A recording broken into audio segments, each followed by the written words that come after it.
Welcome दोस्तों, आपका स्वागत है ड्रीम हाई एकेडमी पर। आज का टॉपिक है सोशो रिलीजियस रिफॉर्म्स मूवमेंट और क्या अहमियत है इंडियन हिस्ट्री में इसकी। आइए देख लेते हैं। शुरुआत कर लेते हैं हम देव समाज से, जिसको फाउंड किया था यानी जिसकी बुनियाद रखी थी शिव नारायण अग्निहोत्री ने। जी हाँ, जिसकी बुनियाद रखी थी शिव नारायण अग्निहोत्री ने। Dev Samaj was founded by Shiv Narayan Agnihotri. Socio religious reformers movement काफ़ी इम्पॉर्टेंट पार्ट है हिस्ट्री का, क्योंकि यहाँ ही से जो एक सोसाइटी थी हमारी इंडिया की, तो वो चेंज होती है। रफ्ता रफ्ता वो चेंज की तरफ बढ़ती है। कैसे बढ़ती है? इन्हीं मूवमेंट्स के द्वारा। उसके बाद जो दूसरा है प्रार्थना समाज। प्रार्थना समाज फाउंडेड बाय आत्माराम पडुरंग। जी हाँ, आत्माराम पडुरंग ने फाउंड किया था प्रार्थना समाज को। पहला जो है समाज देव समाज किसने फाउंड किया था? शिव नारायण अग्निहोत्री ने। प्रार्थना समाज किसने फाउंड किया? आत्माराम पडुरंगे ने। आत्माराम पडुरंग। उसके बाद काफ़ी डिफ़िकल्ट है प्रोनाउंस करने में नाम, लेकिन आपको ये लर्न करना ही होगा। 2-3 बार आप इसको रिपीट कीजिएगा तो आपके ज़हन में ये खुद ही बैठ जाएंगे। उसके बाद नामदारी और कैनका मूवमेंट। जी हाँ, नामदारी और कैनिका मूवमेंट ये फाउंड किया था बाबा राम सिंह ने। ये था ओनली फॉर सिक्स। जी हाँ, ओनली फॉर सिक्स। बाबा राम सिंह ने इसको फाउंड किया था और ये खाली सिक्स के लिए था। मूवमेंट का क्या नाम था? नामदारी और कैनका मूवमेंट फॉर सिक्स। उसके बाद हम आगे बढ़ लेते हैं और चलते हैं आर्या समाज की तरफ।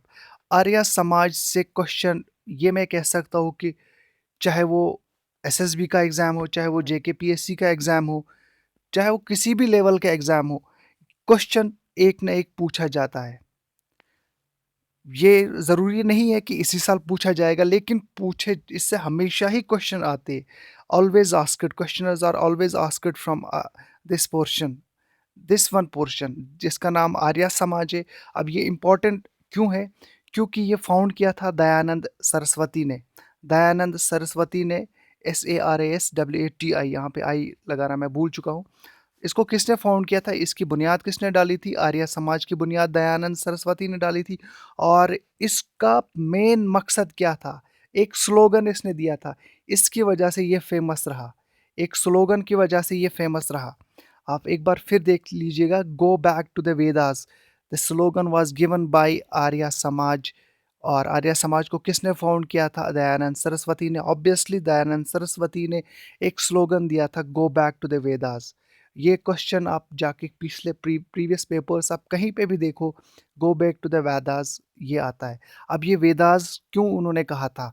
क्योंकि उस वक्त जो इंडिया में ब्रिटिश का रूल चल रहा था, तो ब्रिटिश का रूल चलते चलते यहाँ पे जो है हमारे पास, जो हमारे पास्ट की हिस्ट्री थी, हमारे पास लोगों को पता नहीं थी।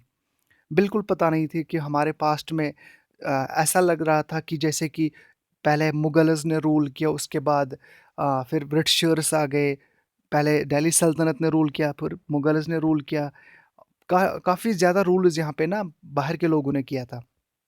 तो इनको अपनी हिस्ट्री के बारे में पता ही नहीं था, यानी इनको अपनी पास्ट के बारे में नहीं पता था, अपनी जो जिसको बोलते हैं ना कि बुनियाद नहीं पता थी। तो दयानंद सरस्वती ने कहा कि आपको प्राउड फील करना चाहिए, क्योंकि go back to the Vedas. Vedas से आपको पता चलेगा कि हमारी जो हिस्ट्री है, हमारी जो सोसाइटी है, कितनी पुरानी पुरानी है। और वो इंडस वैली सिविलाइजेशन से शुरुआत होती है, जो कि हमने ऑलरेडी वो पढ़ा है। तो go back to the Vedas, सिर्फ इतना सा ये जो 4-5 वर्ड है, ये बहुत मायने रखते हैं। Go back to the Vedas का मतलब आपको मैंने अभी समझाया कि दयानंद सरस्वती चाहते थे कि तमाम लोगों को ये पता चले कि उनको ना थोड़ा-सा प्राउड फ़ील हो ब्रिटिशर्स के खिलाफ, कि हमारी जो हिस्ट्री है, हमारे खिलाफ रूल नहीं किया गया है, हमने भी रूल किया है। इंडस वैली सिविलाइजेशन हो, चाहे बड़े-बड़े गुप्ता पीरियड हो, मौर्यन एम्पायर हो, तो बहुत सारे ऐसे रूलर्स हमारे यहाँ से गुज़रे हैं। जैसे कि अशोका द ग्रेट था, बहुत सारे, हर्षवर्धन। तो वहाँ तक जाने की ज़रूरत नहीं है, सिर्फ़ ये चीज़ आप समझ लीजिएगा कि go back to the Vedas का मतलब क्यों इतना इम्पोर्टेंट यहाँ पे है। उसके बाद ब्रह्मो समाज। ब्रह्मो समाज फाउंड किया था राजा राम मोहन राय ने। लेकिन एक और बात, अगर यहाँ पे हो सकता है क्वेश्चन में ये आए कि हु फाउंडेड द ब्रह्मो समाज, ऑप्शन हो राजा राम मोहन राय का, तो आप राजा राम मोहन राय को टिक कीजिएगा। अगर वहाँ पे राजा राम मोहन राय ना हो, मान लो राजा राम मोहन राय वहाँ पे नहीं दिया हो, तो आप किसको टिक करोगे? तो वहाँ पे आपको टिक करना होगा, वहाँ पे ज़रूर लॉर्ड विलियम बेंटिक होगा, जो गवर्नर जनरल ऑफ बंगाल थे उस वक़्त। फिर वो गवर्नर जनरल ऑफ इंडिया बन गए 1833 में, वो भी हमने पढ़ा है, आप जाके वो पीछे देख सकते हो, वो लेक्चर लॉर्ड गवर्नर जनरल्स के जो हमारी जो सीरीज़ है हमने पढ़ा है। तो ब्रह्मो समाज यानी किसने फाउंड किया था पहले? राजा राम मोहन राय ने। अगर हो सकता है कि क्वेश्चन में ये भी पूछा जाता है कभी कभार, ये क्योंकि उसने काफ़ी ज़्यादा सपोर्ट किया था राजा राम मोहन राय को इस ब्रह्मो समाज के लिए, यानी स्टेट सिस्टम को खारिज करने के लिए। तो विलियम बेनेटिक आप वहाँ पे टिक कर सकते हो अगर राजा राम मोहन राय ऑप्शन में ना हो। उसके बाद तत्वबंधुनी सभा। तत्वबंधुनी सभा was founded by Debendranath Tagore. जी हाँ, तत्वबंधुनी सभा was founded by Debendranath Tagore.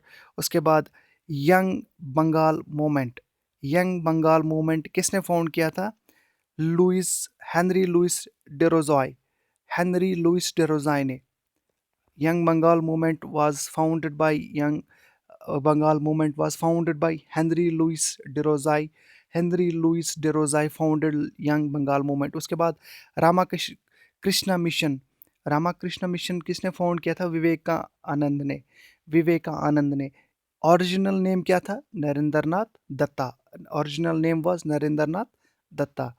Original name was Narendranath Datta of Vivekanand. And who founded Ramakrishna Mission? Narendranath Datta or Vivekanand founded Ramakrishna mission. उसके बाद धर्म सभा राधाकांत देव ने उसको फाउंड किया। उसके बाद रहनुमाई मजदनेन सभा। हु फाउंडेड रहनुमाई मजदनेन सभा? देखो, आपको मैं 2-3 बार ये पढ़ूंगा तो थोड़ा सा याद रहेगा। रहनुमाई मजद मजदयनन सभा। एस बंगाली और दादाभाई नेहरू जी ने। दादाभाई नेहरू जी का एक बहुत बड़ा रोल है इंडियन फ्रीडम स्ट्रगल में, तो इसीलिए ये इम्पोर्टेंट बन जाता है क्योंकि इनका अच्छा खासा रोल रहा है। उसके बाद servants of Indian society. Servants of Indian society was founded bye GK. Gokhale. GK. Gokhale, Gopal Krishna Gokhale.